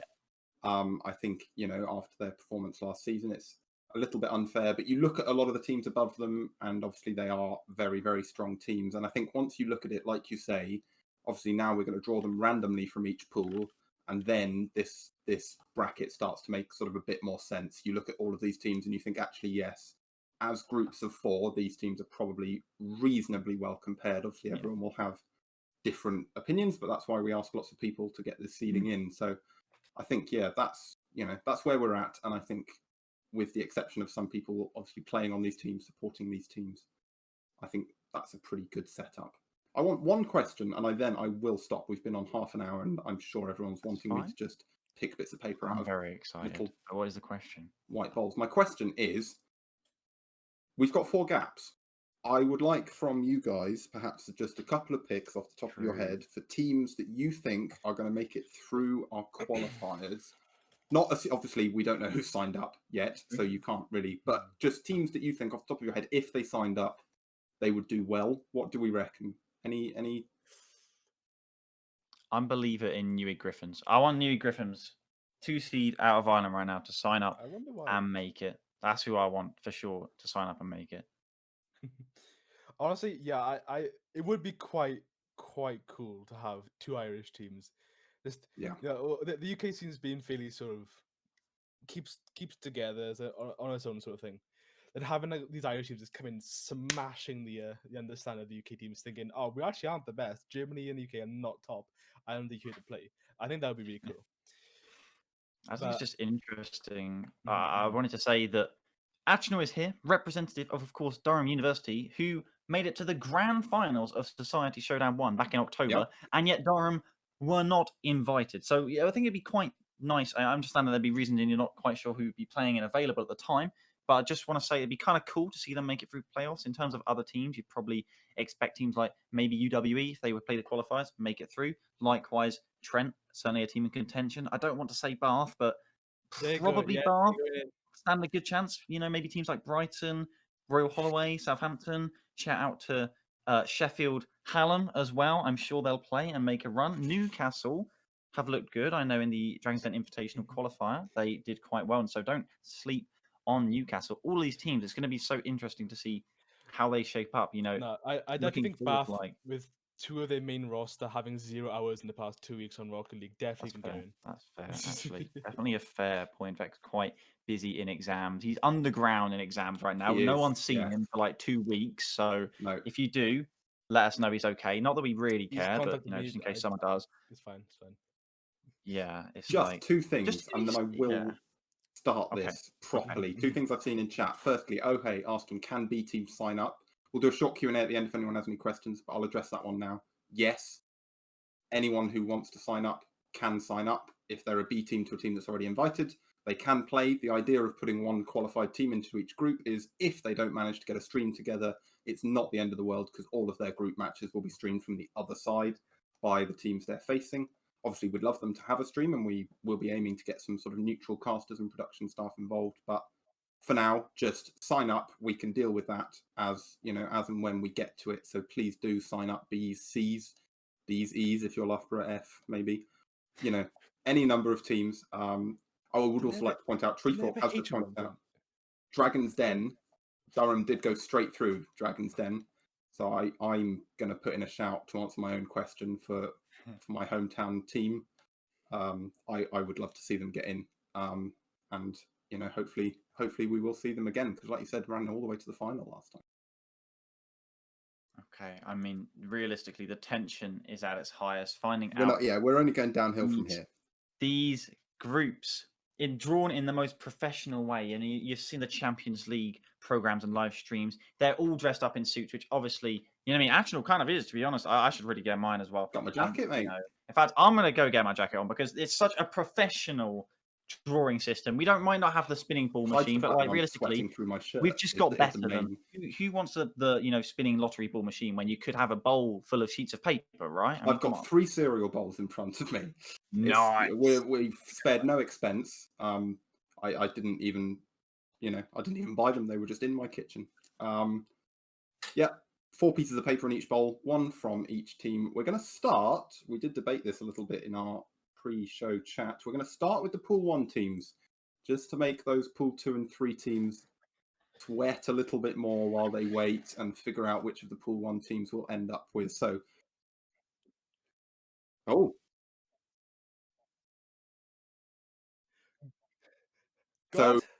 Is that you? God. we've had a message up from on high. So we do all the pool 1 teams first. I believe that is what. I don't think that's such a good idea, because then the last group will just be made by itself, and anyone who's just sat there waiting will just be in Group D by default. Well, we'll fill for 2 minutes, and Kizza will have our overlays ready, and I believe in him. we can spend some time commenting on my brand new fashion. I've come up with the greatest The idea. jacket and hoodie combo. It's called business casual hybrid. This is very tight. This is the first thing I've noticed. Second of all, it also shows off some. I don't know if you can see that on camera. No, you can't see that. That but is- it's fine. That is, Good I thing is that, mean, lads. I'm just gonna say that much. that's pretty fantastic. I think we can spend more than 2 minutes. We could spend 2 hours trying to figure out the mystery that realistically could be at the root of how Lancaster made it in to pool 2, right? And that is what Lancaster roster is going to show up, right? Because you've got DMAC, you've got Aaron, you've Big got question. Hugo, you've got Sap Aqua, and you've got Films. That's 5 players, and as much as I might know before you guys, I don't have a clue which 3 of them are actually going to be playing. Is there any guesses? Because truly, I don't know. Right, I'm going to get scrolling. Film said something about this in our server just a few days ago, and I'm not going to be able to find it in Okay. time. Where I don't think they know. I really don't think. I doubt they know. Here, do I have think what they should do is just have all 5 players join the private match, and then each of them draws straws, Here and we then go. whoever draws the shortest straw has to play. So, Film says Lancaster are without Aaron. Okay, is that like? For But definite, Aaron might just come back last second. You can't rule that out. I mean, you never know. You never know. But what he says is, at most, it's him, DMAC, Sap Aqua, and Hugo. So that's down to 4 Okay. at least. We've cut one of them out. Hemi's just ditched the jacket and become a full-on yobbo. It's still here. 100%. It's still here. He's the most I'm well-dressed robber you're going to meet in a blind alley in the entirety of Wales. All I'm gonna say is the Lancaster team that turns up will just be Lancaster. It's just gonna be bad. There's no follow up. It's just gonna be shit. All right. I'm intervening to stop a third domestic on Yeah. the UniRL podcast about Lancaster's capabilities. Thank What you. I'm going to do while we Disgusting. wait to have our overlays redesigned by our lovely production man, I will just, I think, pull forward this Q&A. If anyone has any questions whatsoever about the tournament and anything that you want to know to do with it, just ping them into the chat. I will do my best to answer them. I'm afraid some of the answers might be I don't know, but we do have most of the answers at this point. Treefork's got a great question. My cat's name is Strudel. She's here with me to do the draw, but she's steadfastly looking the other way. So Did you get her to do the actual picking?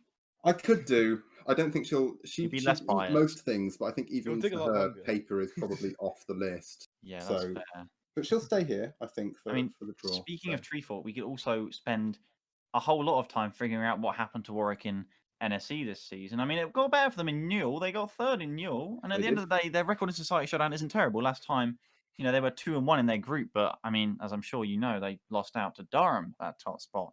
2-1 in their group, not too bad. Just wasn't quite good enough. But I have here on my notes 7th, a Megalol is at the end of the day where they finished in NSE. Will they actually be good, or will they still be below the likes of Kiel and Portsmouth? I personally, I used to believe in them. I looked at their roster and I was a massive believer. I'm a massive fan. I actually think they might win NSE, and I've got my hopes up too many times for them. At this point, I just hate them, and I think they're just going to lose their group personally. Okay.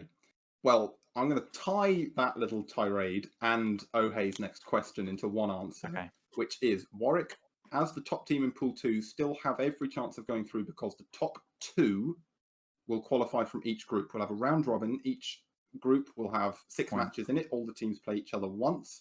The top 2 will go through to a single elimination from quarterfinals onwards. So those Pool 2 teams, they're looking nervously down, I think, at the Pool 3 teams. Some of the Pool 1 teams might even be looking a bit nervously at the likes of Warwick and, teams like this. Because on the night, anything can happen. But top 2 will go through. So there's a little bit of space for perhaps a slow start from one of these, one of these top teams, or any number of things. But over 3 matches, you've really got to get it together by game 2 if you want to be going through in that That's group. fair. And I take it tiebreaker is like head to head if it's 2-way, but 3-way goes to game difference. Yeah, I think that is the way we did it last time. Yeah. Haven't finalised that yet, but I'm That's sure fine. it'll be something along those lines. So an 8-team playoff bracket where finals best of 7, a semis best of 7. That will, I think, mostly depend on how absolutely shattered our teams may or may not be, having That's done fair. 3 group stage Dynamic matches best ofs. and a quarterfinal. I think at best we'll get best of 7 finals. We might even, depending on how long it takes us to get there, just run the finals as best of 5 because it's a lot easier for not only for our format, because obviously we want the sort of the views to concentrate on the teams that get through towards the end. So if we host everyone and then just postpone the final to another day, it doesn't really work. You can't just sort of say, yeah, come back on Saturday, pretty please.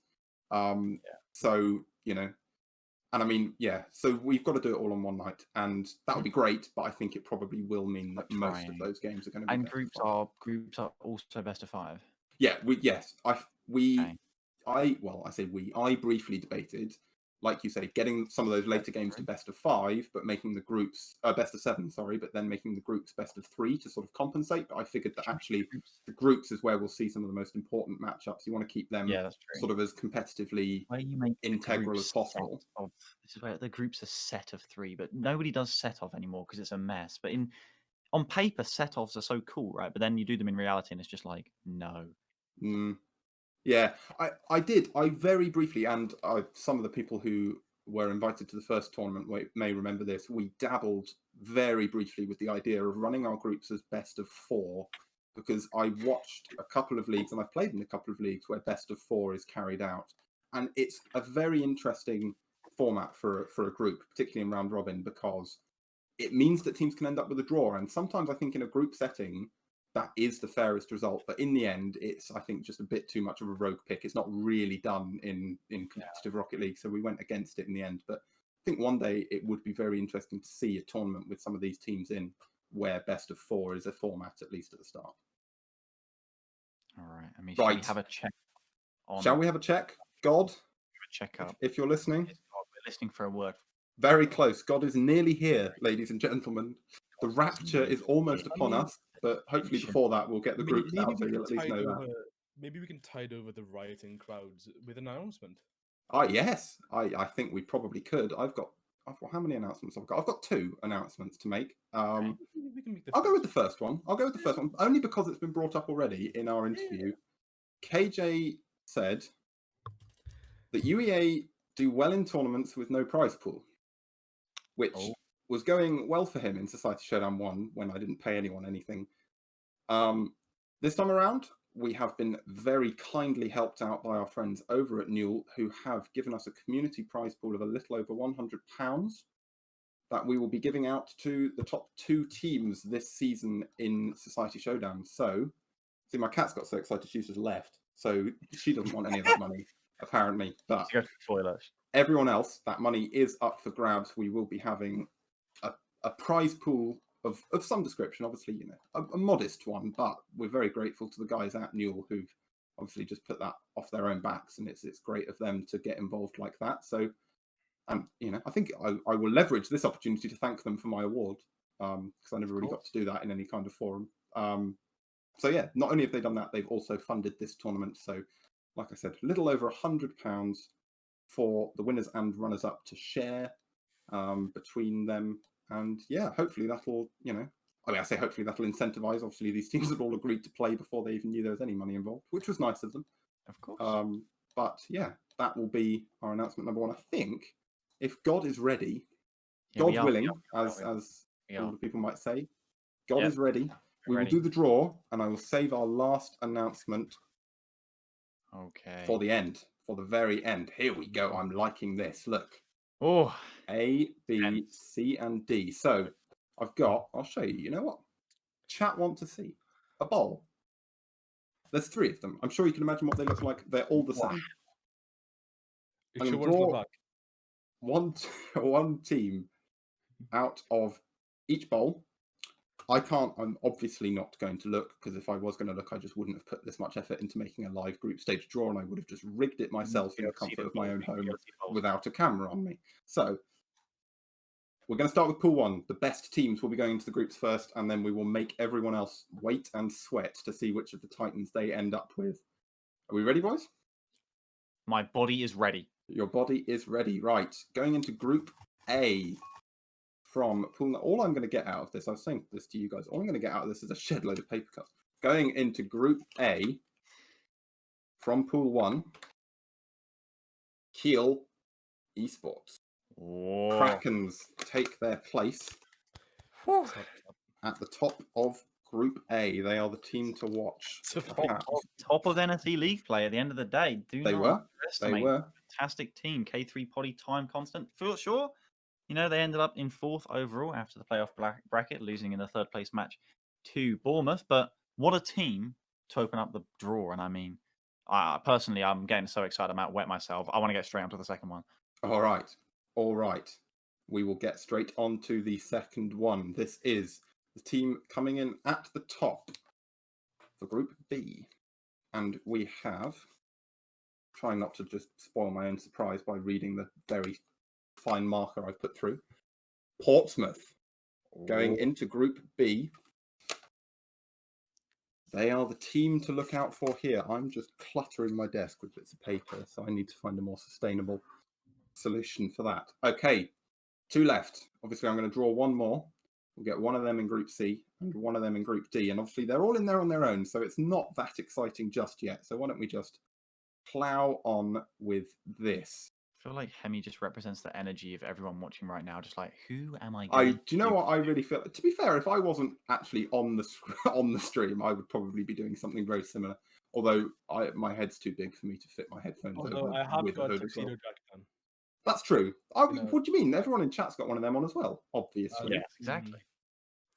But is it this fly? That's the question. Well, I don't know. That is the question. To be fair, right? Big boards. Gods. Big Port. Not the first time. What's gone on? Did you have it as Portsmouth on your sheet, or did you have it as massive Ports? Because I heard the Portsmouth Paladins, you know, they're a team, finished 5th, 6th in league play, finished, 5th in league play, 5th, 6th in playoffs. But I don't know about this team Port. Have you heard of them, Hemi? Because I personally haven't. I've heard some fishy business from them, in all fairness. I mean, probably it makes sense, right? Portsmouth Paladins did not do great in Society Showdown #1, right? They went 1 and 2 in their group, losing to Kiel and Warwick. Repeating that, lost to Warwick, right? Like, so maybe they've just, subbed themselves out, and they're just going to say, you know what, guys, Ports. We just renamed, rebranded. We don't know if it's still quicker to say, quicker to play. We don't know. I believe they've signed up with this and Dragon's Den with both Canoy and TJ. I assume they might be playing one with one with the other. We'll be curious to see which way that is and whether or not they are, going to complete their rebrand to Ports. But I guess that just remains to be seen, I guess, right? It does. And I think, it's all going to come down really to these Pool 2 teams going into these groups. The longer God takes to fix his mistakes, the longer they have to sit in anticipation and basically just sweat. I think obviously Kiel are a very, very strong team, but you look at the teams you've got in Pool 1, and perhaps some teams in these lower pools would view that as a favourable outcome. They're not playing either of the NSE finalists from last term, so perhaps that might be useful for them. But Kiel have vanished. I'll have to fish those bits of paper out of my bin because you say Kiel are no longer in Group A, apparently. You mean you got to clarify that they might have been playing teams that weren't in the NSE Grand Finals, but I don't think Ports were even in NSE at all. Last season. True. I've not heard Ports. No, that's true. We have Portsmouth and a logo, and Kiel's logo, I'm sure, is on the way. Kiel's logo has caused everyone a lot of trouble. That's fair enough. I'm sure if K3's in chat, he can attest to how much difficulty we've had with Kiel's logo over the last. Okay, guys, that's fair. We're getting funny. This is give Kiss a break. At the end of the day, these are Kizzer is doing a fantastic job. It's Kiel's logo. There it is. Look. Oh, he's going. Just don't look at it too closely because it's cropped down the sides and it's really annoying. Okay. Just now that he's caught up with everything, I'm going to give the poor man something else to do. Our team going into group number C. Can you tell it's been a long day? Here we go. Group number C. Group number C. Actually, my dog pulled me over into mud today. Champions. of NSE, Oh, the Loughborough Lions. but So- not champions of, Society Showdown. Those No, champions, which will leave the last team the coming out of mystery. this. I have no idea who might be in Group D. Well, let's find out, shall we? Oh my goodness gracious me, it's UEA. Oh, my goodness. Potentially the start of a group of death. Who knows how these groups will shape out, but those are the top seeds, of course. The sort of teams we'd be hoping to carry the flag going to, say, EURC, which you guys want to certainly keep your ears and eyes Yeah, peeled. very Heading true, into very about true. Middle of February, EURC going to be, quite the event, I'm sure. These 4 front runners, no reason why these are the only ones that can carry the flag. And certainly, true, if you're not, very remember, qualifiers, reminder, Tuesday 26th and Saturday 30th, as we move on to the second round of pool drawing, I believe. We do. So I can.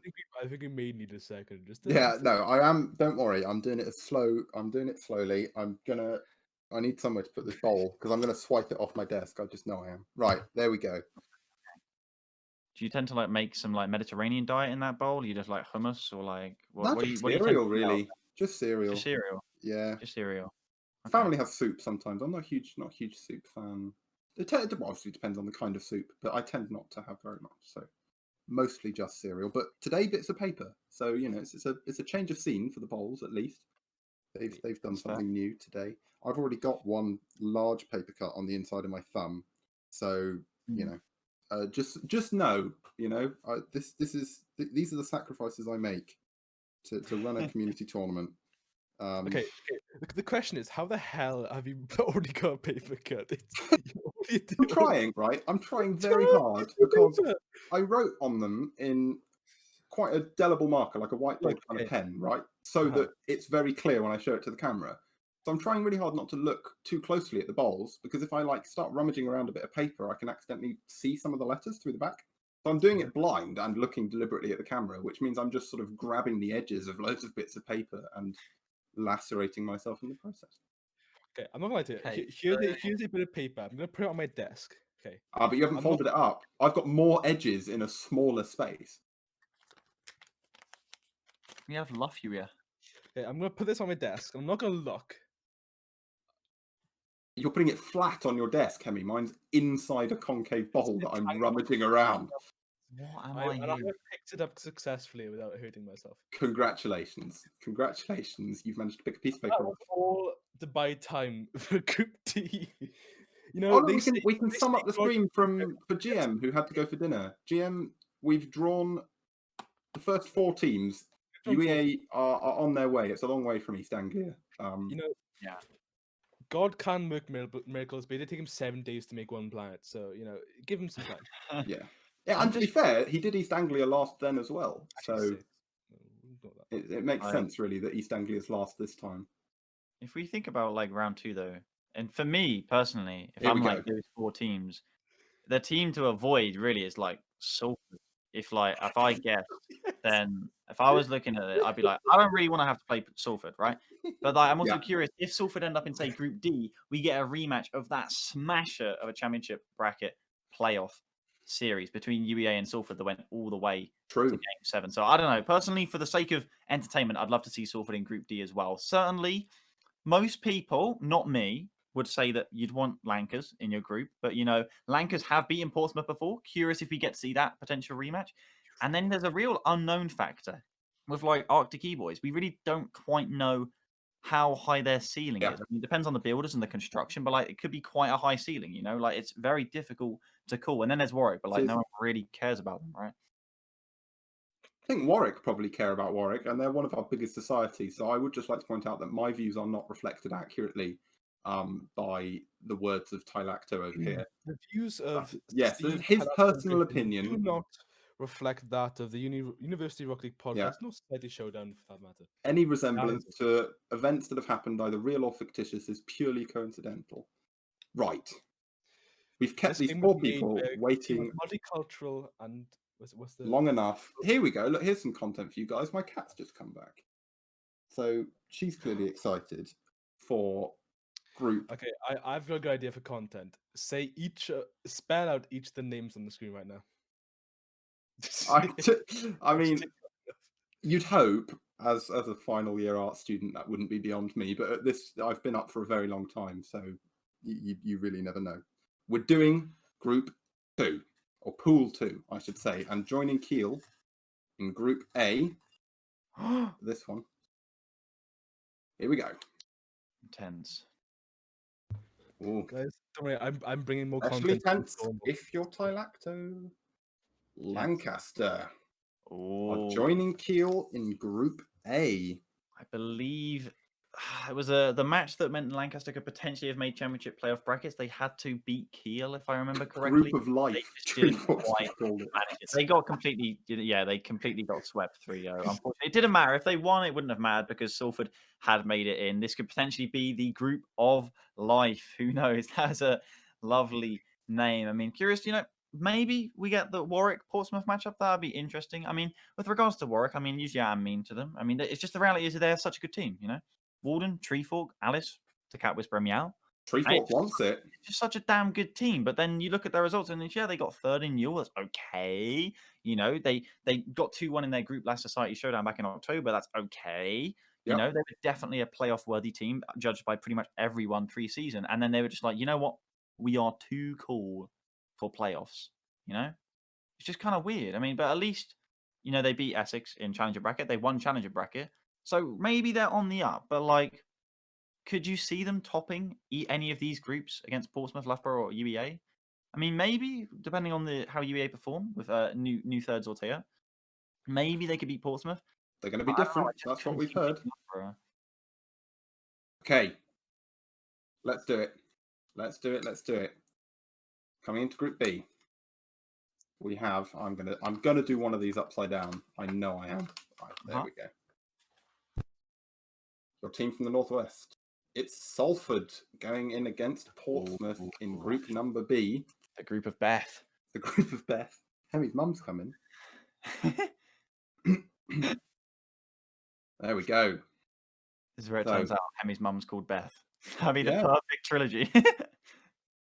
Hold on, my mom's not called Beth.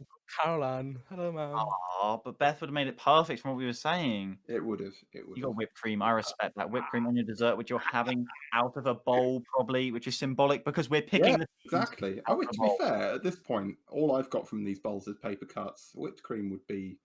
I've got eclairs. I don't see. Do you want to swap? I'll eat the eclairs and you can do the draw. I'll send all of the I'll send all of the bits of paper to Wales individually. Respect that. And by then, so good. They need 2 logos. That's good. Yeah, Salford's so good. They've been drawn twice. So good, they named it twice. Profiteroles. Honestly, these are only here so that I have more things to show on camera to store. Damn, double Salford. Harry's just texted his mum going, get random stuff out of the fridge. Here we go. Group C joining Group C. So our final draw from Pool 2, of course, because this will be it. So, joining the reigning champions, group of L's, the new Liverpool will be taking on Loughborough in this Group C. But that means we get UEA versus Warwick, which that does mean we get UEA versus Warwick. That was quite the series. So, there you go. That's, I think, a very interesting set. I still think, really, these have come out, I think, relatively balanced. If I would say, coming out of that, I think maybe Group D are the group Yeah, that's the spice right there. You would not choose, I think. If on the terms of the Nando's meter, of course, other chicken and restaurants are available here, but definitely mild is Group A. Maybe maybe mango and lime. Maybe mango and lime. Good. I'd take mango and lime. I like mango. Definitely. As far as I'd go in a Nando's. Group C is definitely you're looking at medium there. Group B you're looking at hot on a Nando's spice medium, right? But Group D, it's just get the black dragon bottom, and just Group D is that's going to be interesting. Right. Before we get into Pool 3, do I need the stall time? No, because I've still got one final announcement to be made, and I feel like now is as good a time as any to do it. So, I've drafted in these guys, obviously. They've been very, very nice and had me on their show, which is lovely of them. And 1 or 2 of them have given perhaps a little bit more than that. I'm going to ask Tylacto, if he would, to just briefly sort of explain something else that he might be doing for us on the night of the 7th of February? I think there might be a particular exciting time on the 7th of February I think there because might be. there is obviously every single society is streaming their own gameplay, and that's fantastic, right? It's just like the grid, except this is better. So rather than RLCS overtime, we basically have Society Showdown overtime, which is what happens when you set me open out on Twitch and I get to stalk every society's stream. So if you've got, rather than you having 21 tabs open, which you should do to boost all of the stream's viewership, you can just come to our stream and watch me have 21 tabs open instead. Now that just sounds fantastic, right? That sounds like an internet nightmare. I think it's going to sound like a fantastic time. Tylacto's coming in as the much leaner version of Jeff Stelling and going to be doing us a little Soccer Saturday stream. I think it's yet to be confirmed, if I remember correctly, who is going to be joining you on your sort of little panel of central hosts, but that will be confirmed closer to the time. And I'm sure whoever you pick, they'll do fantastic. But yes, a huge thanks to you, Tylacto, for agreeing to run the central stream. It'll be, I think, yeah, like you say, 16 streams, up to 16 streams, a lot to keep track of. So if you guys ever get lost, you can just come and join our mate Steve here, and he will show you the way, keeps you updated with all the scores, dip in and out of all of the key moments, and just generally have a bit of a fun time. Wow. Shall we go on to the it. round? We wanna round this out, and this is where things get real interesting. I don't know, but if I was any of these teams, I wouldn't want Dublin in my pool because no, it's just like you look at the other teams here. You know, you wouldn't really want Essex in your pool, but like you know what you're dealing with if you come up against say Staffs or Birmingham, right? Yeah. And if you're one of those teams, you've probably got a bit of confidence in yourself. You go against Dublin, you're just like, yeah, that's just not a good time, is it? But you know, hopefully we can complete the group in terms of our lowest seed, Birmingham, University of Birmingham Badgers. If we want to complete the group of life here in Group A, then you're going to somehow pull them out the bowl, right? Well, should we find out? Yes, we Here should. we go. Looking firmly into the camera so that everyone's going to choose me cheating anyway. Right, here we go. Our final team for now, going into Group A. Of course, we're still going to have one more. Oh, that should throw something interesting into the mix. Technological University Dublin joining what we'd identified as perhaps the nicest of the four groups. If the Irish team's going to turn up and show what they can do, I think they've been given a fairly good way in. Interesting. This is it. How many people believe Dublin can top the group? Or will it be Lancaster topping the group, unbeaten? You agree with me, right, Hemi? Nope. Oh. Film's bad. I love DMAC. DMAC's pretty good. But you were on that team, that makes it terrible. Okay. Yeah, just nice justification. Okay, that of course. Still left with Group B. We're still left Loz is after it. Salford are free, he says.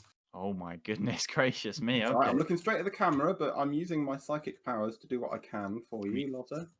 I do remember Staffs beating Salford week 1. Here we go. I can't unfold a piece of paper. But our team coming in.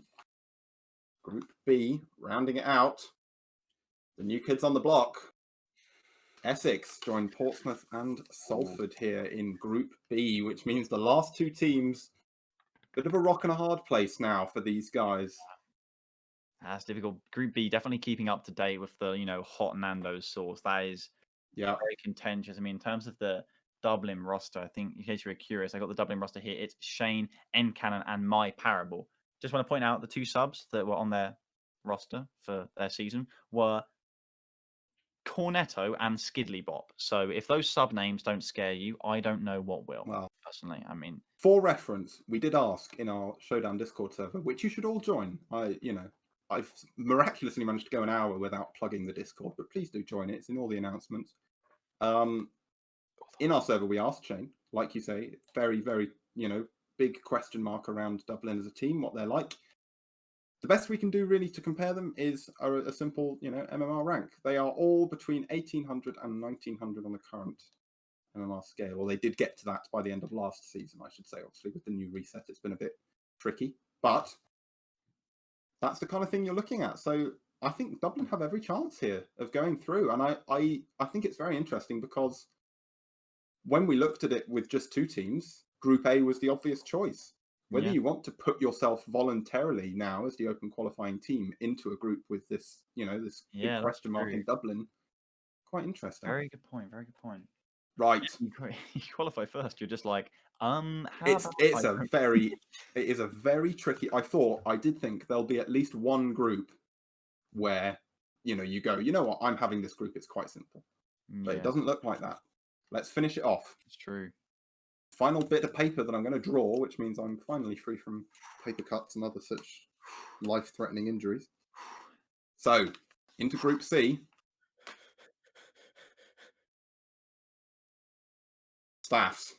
Staffs. Oh, I mean, maybe you look at Group C. Maybe if you get the point. I mean, that means, of course, that we have Birmingham in with UEA and Warwick. I mean, maybe you look at Liverpool and you look at Staffs. And you're like, if you want to get out the group and try and get top two, maybe you choose Group C. It'd certainly be interesting to see whoever gets that first pick, whether they choose Group A or Group C, or if they just say screw the system and they pick B or D. Just to confirm, Yeah. our last team, Birmingham, there going into Group D with UEA and Warwick. That's quite the challenge, I think, for any team. Birmingham have beat Warwick before. They beat them in NSE. It's definitely That's going to be true. interesting. That is very true. And this is, I think, one of my favourite things about running a tournament at the start of a season. There's been a long Christmas break. A lot of people, particularly in the uni Rocket League scene, who are all engineers, scientists, computer people, they've all had exams in January. They are all going to be coming back. Matt M even alluded to it in his interview, to varying levels of maybe not rust, but perhaps unfamiliarity, particularly having, lots of practice with their team might not have happened so much over the last month. So it will be very interesting to see how these teams stack up. The groups are done. That's pretty much all we have for you today. But like you say, you've just got to watch for these open qualifiers. And if you want your choice, I would start thinking about it now, firstly, because it doesn't look like a very easy choice at all. But if you think you have your choice, the path is simple. You've just got to win the grand final in the open qualifier number 1. That is the way to get 26th. your pick of the groups.